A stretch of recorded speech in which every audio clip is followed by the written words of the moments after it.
बेगम साहिबा, बेगम साहिबा,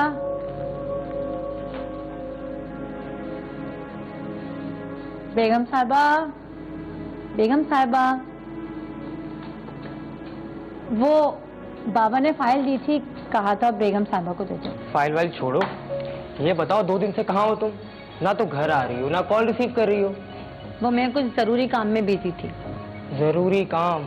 हाँ, अब मुझसे ज्यादा जरूरी काम जो हो गए आपके लिए। तुमसे ज्यादा जरूरी तो कुछ भी नहीं है। वो तो बाबा आज भी खुद आ रहे थे। मैंने कहा मैं इसी साइड जा रही हूँ, तो कहा ये फाइल भी बंगले पे दे देना।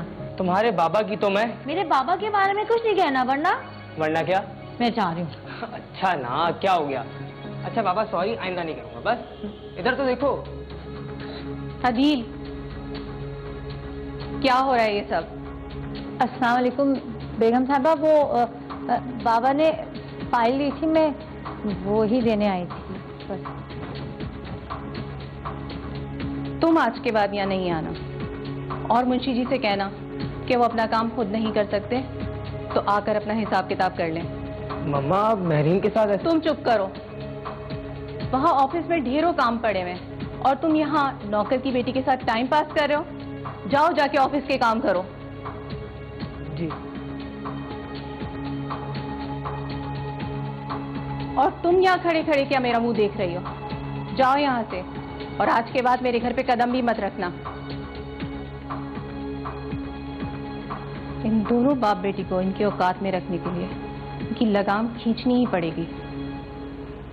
जिस रैपिड चेंजेस के साथ हमारी सोसाइटीज़ मूव कर रही हैं, तो उसके नतीजे में जो डिफरेंस ऑफ थिंकिंग है, डिफरेंस ऑफ ओपिनियन है, वो बहुत ज़्यादा बढ़ गया है।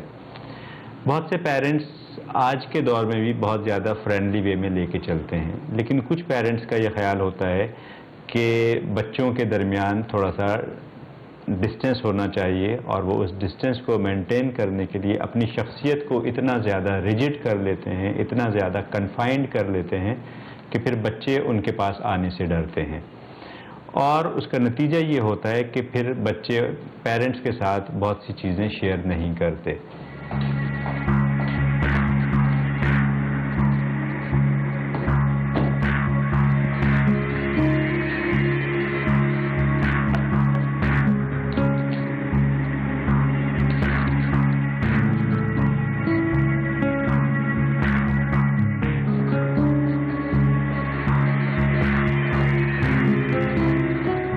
Good evening ma'am.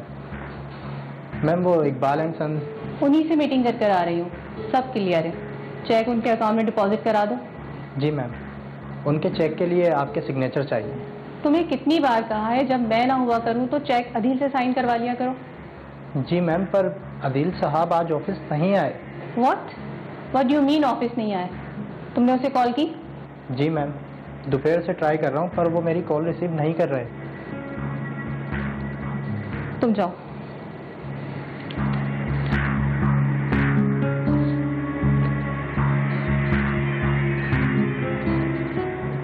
Come on, pick up the phone.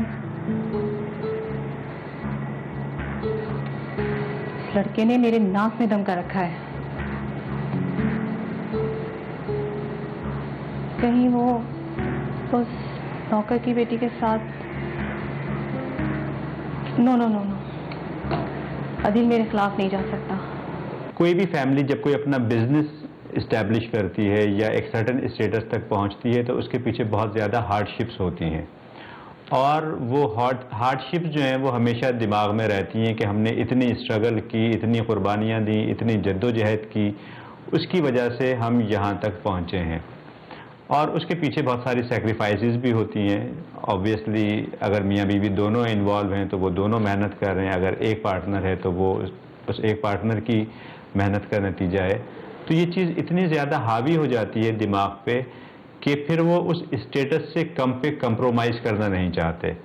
और अगर कोई फैमिली का लड़का या लड़की किसी ऐसी तरफ निकल जाए कि वो अपने से थोड़ा सा लो स्टेटस के लोगों में शादी करना चाहे, या कोई उनके मुलाजमीन की लड़की या लड़के को पसंद कर ले, तो फिर बात वहाँ पे बहुत ज़्यादा ख़राब हो जाती है।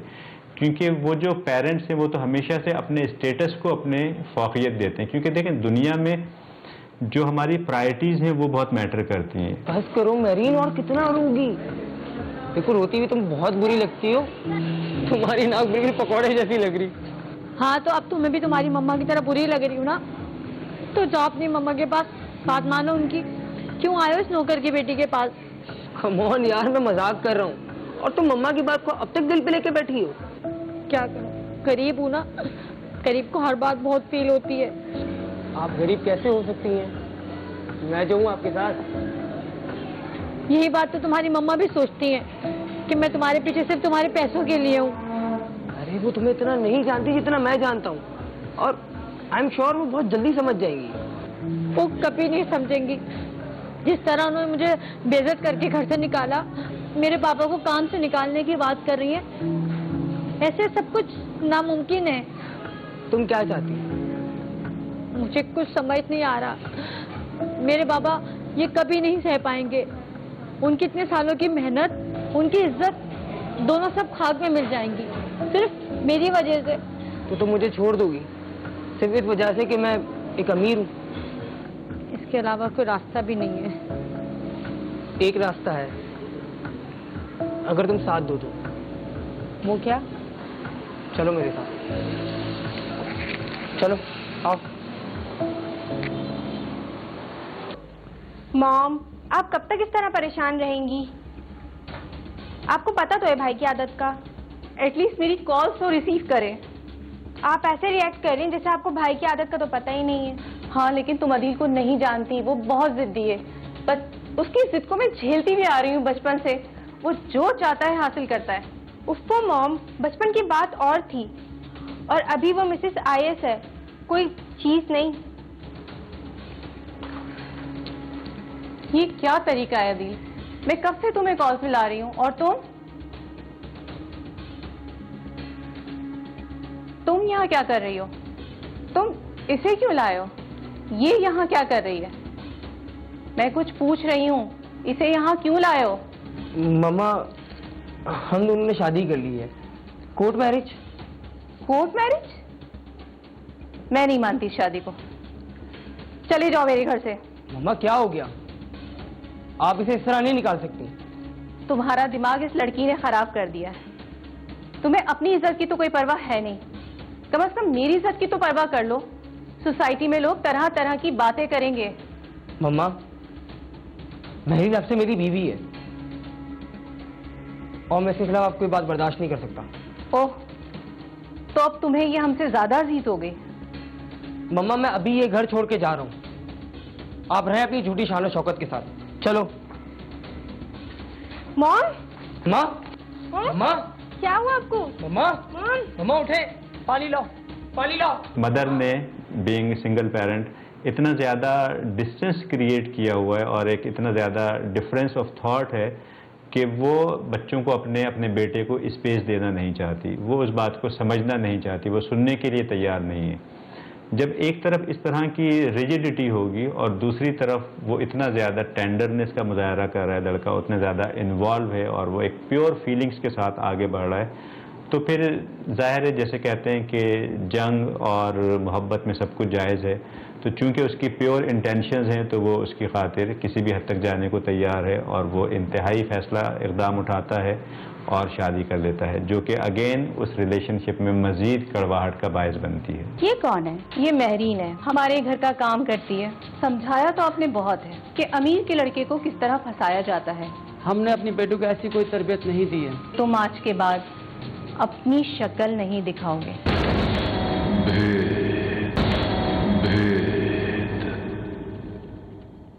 अब तुम किटी पार्टीज में नहीं आ रही? सब खैरियत तो है? मैंने सोचा तुमसे मिलो। हाँ, बस वही बिजनेस और मीटिंग्स।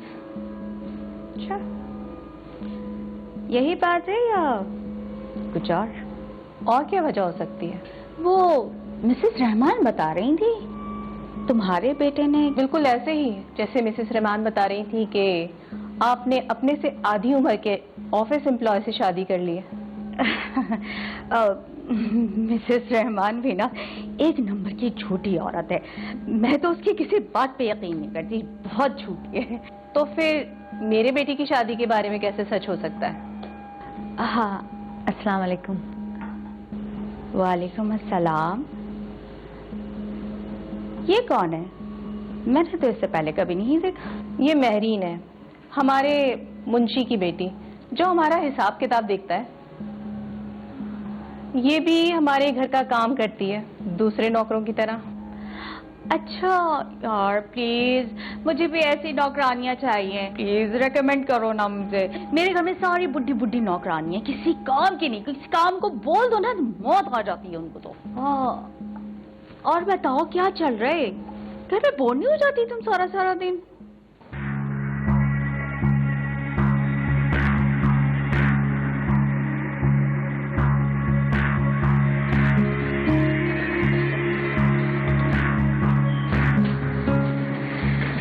सर, ये आपकी इस्लामाबाद की फ़्लाइट का टिकट। आज रात 11:30 बजे की फ़्लाइट है आपकी। इस्लामाबाद की फ्लाइट? क्यों? अलमास मैम की कॉल आई थी, इस्लामाबाद में कुछ फॉरेन डेलीगेट से मीटिंग है न्यू प्रोजेक्ट के हवाले से। लेकिन मम्मा ने तो मुझे ऐसा कुछ नहीं बताया। यस सर, एक्चुअली पहले वो खुद जाने वाली थी, फिर उनका फ़ोन आया कि वो कुछ बेटर फील नहीं कर रही, तो वो ट्रैवल नहीं कर सकती, इसलिए आपके टिकट बुक करा दिए हैं। ये मीटिंग आगे हो सकती है? नो सर, एक्चुअली परसों उनकी यूएस की फ़्लाइट है। ठीक है, आप जाएं। Okay sir.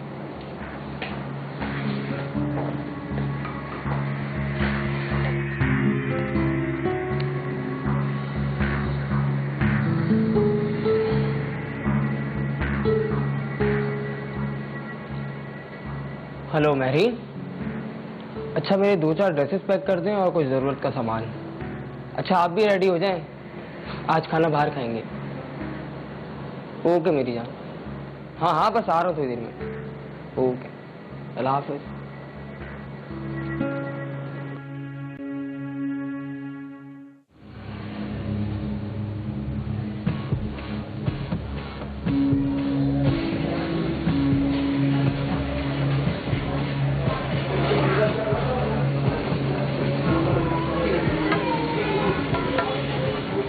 और कितनी देर तक मैडम का मूड ऑफ रहेगा? कम ऑन यार, 2 घंटे में मेरी फ्लाइट है और तुम अब तक मुंह लटकाए बैठी हो। तो क्या करूं? नाराज भी ना हो, तुमने टिकट करवा ली और मुझे बताया भी नहीं। अरे जाना मम्मा ने था, वो तो उनकी तबीयत खराब होगी तो मैं जा रहा हूँ, और अगर इतनी इमरजेंसी ना होती ना तो मैं बिल्कुल ना जाता। ओ, तो ये तुम्हारी मम्मा का प्लान था? अब बिजनेस तो हम दोनों ही देखते हैं ना। लेकिन अदील, मैं अकेली कैसे रह पाऊंगी? अकेली कहाँ हूँ मेरी जान, मायरा है, मम्मा है। अच्छा तुम परेशान ना हो, मम्मा तुम्हारा बिल्कुल मायरा की तरह ख्याल रखेगी। और अब तो सब ठीक हो गया। मैं चलूं तुम्हारे साथ इस्लामाबाद? मेरी जान, मैं अभी काम से जा रहा हूँ। अगर तुम चाहो तो अपने बाबा के घर चली जाओ, जब तक मैं ना आ जाऊँ। मैं ड्राइवर को कह दूंगा तुम्हें ड्रॉप कर देगा। नहीं, रहने दो, मम्मी को बुरा लगेगा। मैं यहाँ वेट कर लूंगी तुम्हारा 2 दिन। That's like a good girl. चलो जूस पियो, पियो पियो पियो पियो।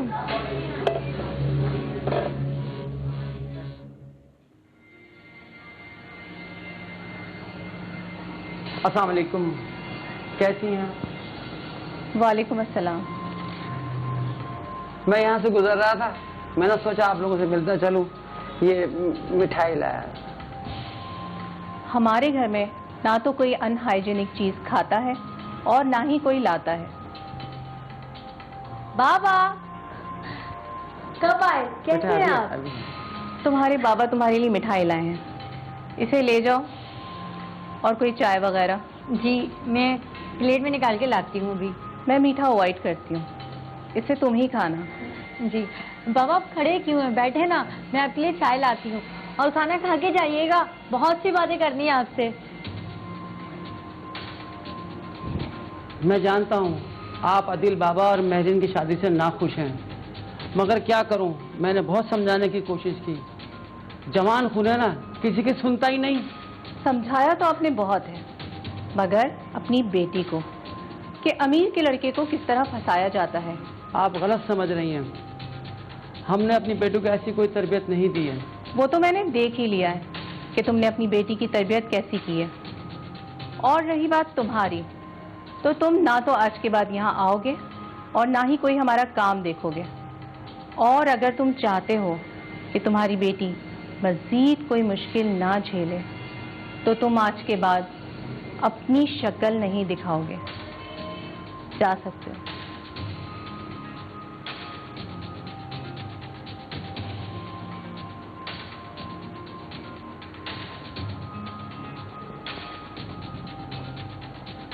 बाबा बाबा कहाँ गए? वो तो चले गए मुझसे मिले बिना ही।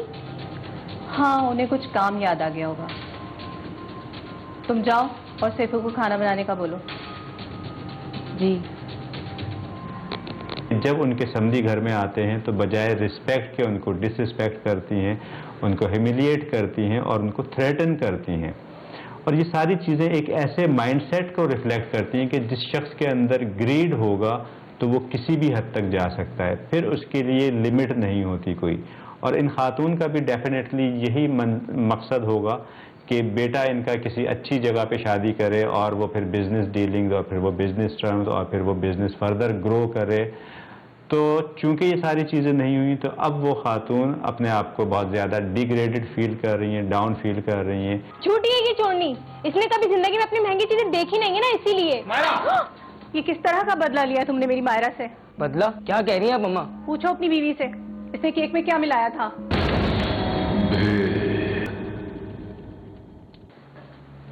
मम्मी मम्मी रोके ना मायरा को, देखे क्या कर रही है।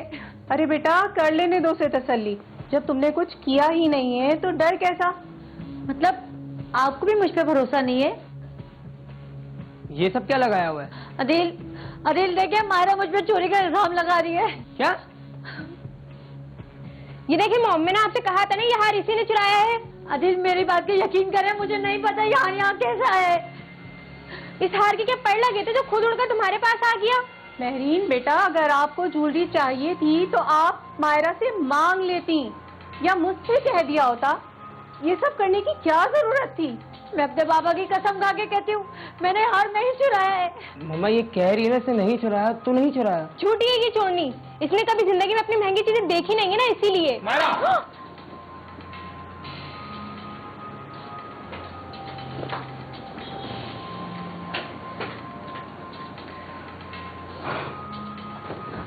क्योंकि वो एक बिजनेस वुमन है तो वो इस रिलेशन को भी एक बिजनेस के तौर पे ही देखती है और वो कहती है कि मैंने इस डील को आगे चलने नहीं देना।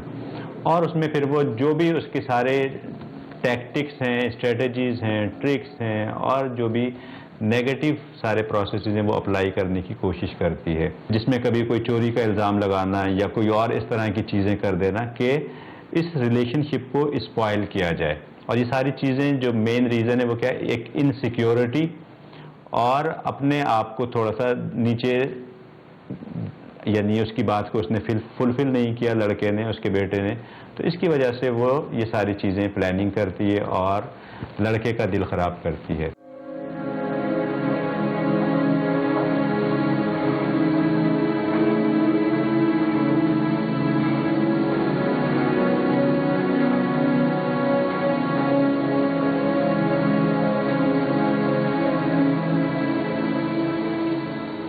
मम्मी, क्या आप भी मुझसे नाराज हैं? नहीं बेटा, मगर उस दिन से दोनों बहन भाई में एक तनाव सा आ गया है। अब देखो ना, आज मायरा की बर्थडे है और वो कितनी अपसेट है। आज मायरा की बर्थडे है तो क्यों ना उसे हम सेलिब्रेट करें और दोनों बहन भाई को फिर से मिलवा दें। Not a bad idea. तुम एक काम करो, तुम उनके लिए केक बनाओ। मैं?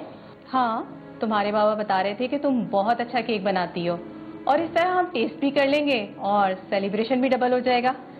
ठीक है मम्मी जी। और हाँ, केक पाइनएप्पल ही होना चाहिए, मायरा को बहुत पसंद है।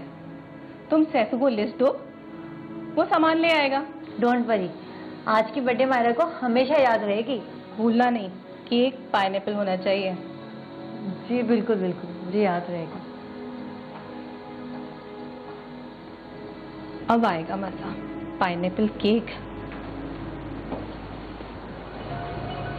Myra, this is for you. Thank you. ये ले जलाओ। ये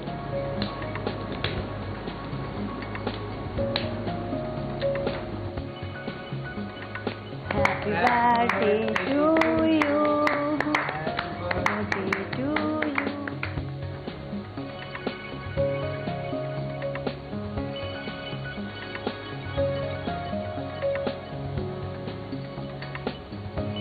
चलो भाई काटो।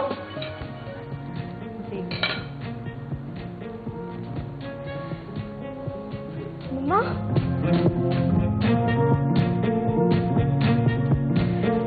क्या हो रही है भाभी? Pineapple cake. मायरा, मायरा उठो, मायरा, मायरा, मायरा, मायरा उठो बेटा, क्या हुआ? मायरा। उठो। ये किस तरह का बदला लिया तुमने मेरी मायरा से? बदला? क्या कह रही हैं आप मम्मा? पूछो अपनी बीवी से, इसने केक में क्या मिलाया था?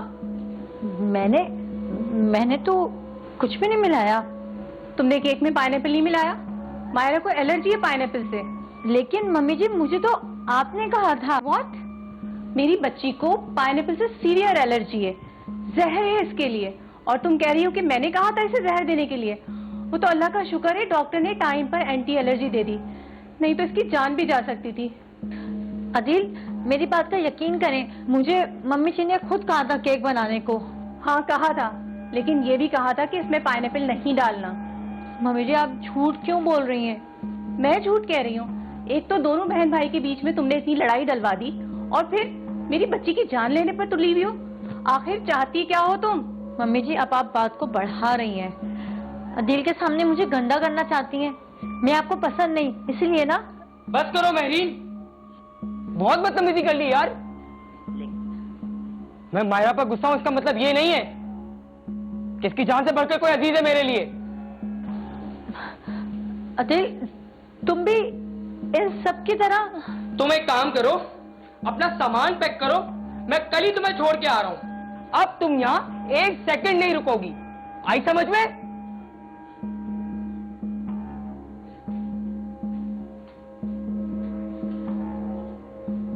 बेसिकली सारी चीज़ें जो हैं वो इसलिए हैं कि उन खातून ने एक रिवेंज लेना है।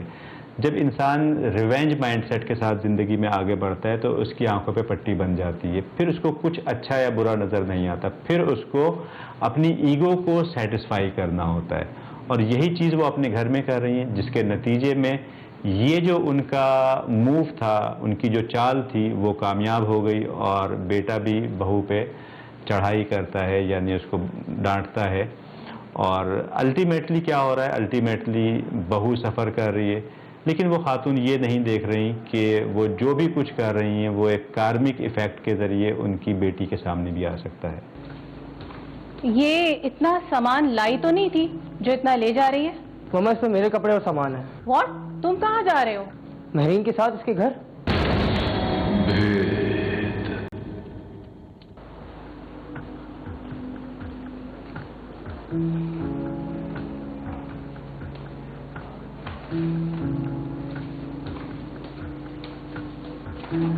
ये इतना सामान लाई तो नहीं थी जो इतना ले जा रही है? मम्मा, इसमें मेरे कपड़े और सामान है। व्हाट? तुम कहाँ जा रहे हो? महरीन के साथ उसके घर। तुम पागल तो नहीं हो गए? इसे निकालने की बजाय इसके साथ जा रहे हो?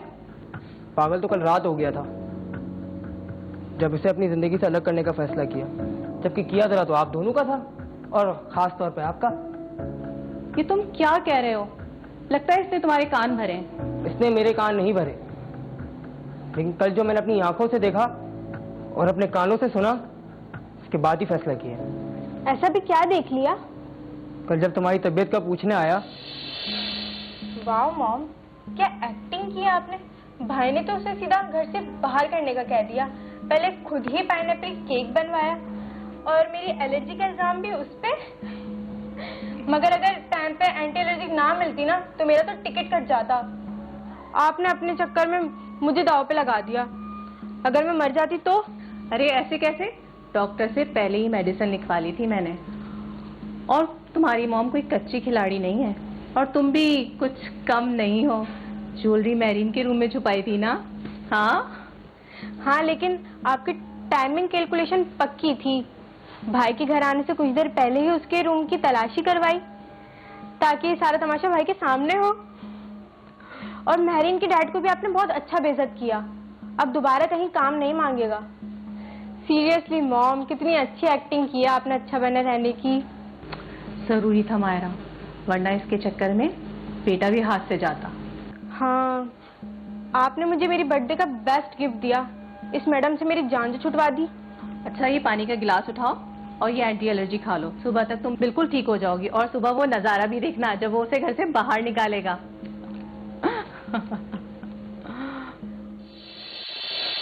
अगर कल रात मैंने ये सब ना देखा होता तो आज मेहरीन को घर से निकालकर इसका गुनाहगार बन जाता मैं, और आप लोगों की किए की सजा इसे मिलती। ये सब मैंने तुम्हारे लिए किया है बेटा। मत कहें मुझे बेटा, ये हक आप खो चुकी हैं। आप रहें अपनी ये झूठी शान और शौकत के साथ। मैं मेहरीन को लेके जा रहा हूँ। प्लीज प्लीज बेटा, मुझसे गलती हो गई। तुम इस तरह जाओगे तो लोग तरह तरह की बातें करेंगे। मम्मा, आपको अभी भी लोगों की परवाह है? अभी भी? मेरी नहीं। आप रहें अपने स्टेटस के साथ। चलो मेहरीन। नहीं अदील, मेरी माँ नहीं है। मैं माँ की जुदाई का दर्द जानती हूँ। मैं नहीं चाहती कि तुम ये दर्द बर्दाश्त करो। एक माँ को उसके बेटे से अलग करने का गुनाह मैं अपने सर नहीं ले सकती। देखा आपने, एक ये है जो हमें अलग नहीं देख सकती, एक आप हैं जिन्होंने हर मुमकिन कोशिश की हमें अलग करने की। मेहरीन बेटा, मुझे माफ कर दो। मैं तुम्हारी बड़ी हूँ, लेकिन आज मैं खुद को बहुत छोटा महसूस कर रही हूँ। मैं ये ड्रामा नहीं कर रही, मैं दिल से माफी मांग रही हूँ। बेटा मुझे माफ कर दो अपनी माँ समझकर। नहीं मम्मी, ऐसा मत कहें प्लीज। आप तो मेरी माँ की तरह हैं। This is all about neurological alignment. अगर अलाइनमेंट सही नहीं है तो बहुत ज़्यादा प्रॉब्लम्स होंगी। अगर पेरेंट्स की जो वैल्यूज़ हैं उसमें बिजनेस टॉप प्रायोरिटी पे है तो अपने बच्चों को भी वो एजुकेट करें, उनको बताएं, उनके भी वो वैल्यू सिस्टम को सेट करें ताकि दोनों के जो वैल्यू सिस्टम हैं वो तसादुम ना करें। तो बच्चों के साथ जो जनरेशन गैप की जो बात होती है तो वो डिस्टेंस को कम करें, बच्चों के साथ सही तरीके से उनको लेके चलें, क्योंकि जब तक हम प्रेजेंट नहीं होंगे अपने रिश्तों में, यानी माँ बाप के साथ, मियाँ बीवी के साथ, जब तक हम अपने रिश्तों में प्रेजेंट माइंड के साथ, माइंडफुलनेस के साथ नहीं बैठेंगे, एक दूसरे को नहीं सुनेंगे, जिसके जो प्रॉब्लम्स हैं उनको नहीं सॉल्व करेंगे, तो कभी भी एक हैप्पी लाइफ नहीं हो सकती। सिर्फ एक जुमले पे फोकस करें, who will cry when you die.